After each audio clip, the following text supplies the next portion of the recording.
Moving towards our question number 4।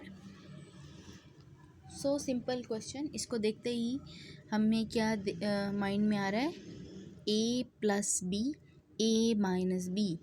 और यहाँ पर अभी फ़िलहाल तो माइंड में कोई फॉर्मूला नहीं आ रहा, तो इसको हम अभी ऐसे ही रहने देते हैं, देखते हैं आगे टर्म्स क्या बनती हैं।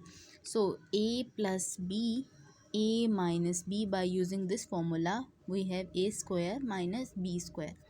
सो यहाँ पर भी हमें यही सिचुएशन नज़र आ रही है, तो इसको कैसे यूज़ करेंगे, a plus B, a minus B,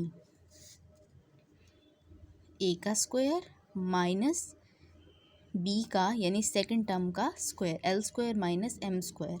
उसके बाद ऊपर वाली टर्म हम एज इट इज़ लिख देते हैं, l की पावर 4 प्लस m की पावर 4।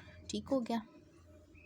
अब अकॉर्डिंग टू दिस हमने दोबारा देखा कि ये टर्म्स हमें दोबारा से, अगर मैं इसको देखूँ, a minus B, a plus B, उसकी शक्ल लग रही है। तो इसको according to again by using this formula हम इसको यह राइट कर सकते हैं। ये a, इसको पूरे को मैं a कंसिडर करी हूँ, उसको b कंसिडर करी हूँ।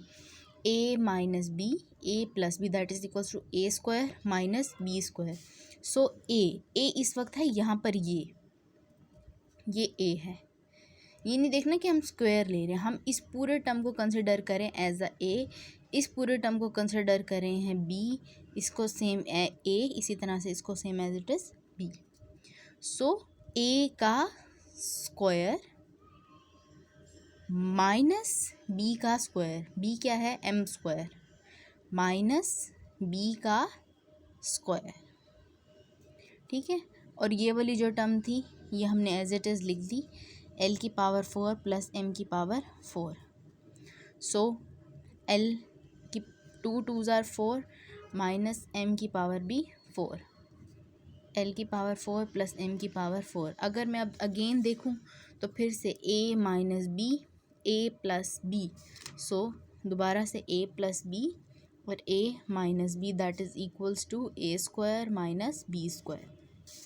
सो अब a हम इस पूरे को कंसिडर करें और b हम इस पूरे को कंसिडर कर रहे हैं। सो a का स्क्वायर माइनस b का square, that is a, this is b। So l की पावर 4 2 ज़र 8 माइनस m की power 8, and that is our answer. This is the tricky but short tricky question and very easy to understand.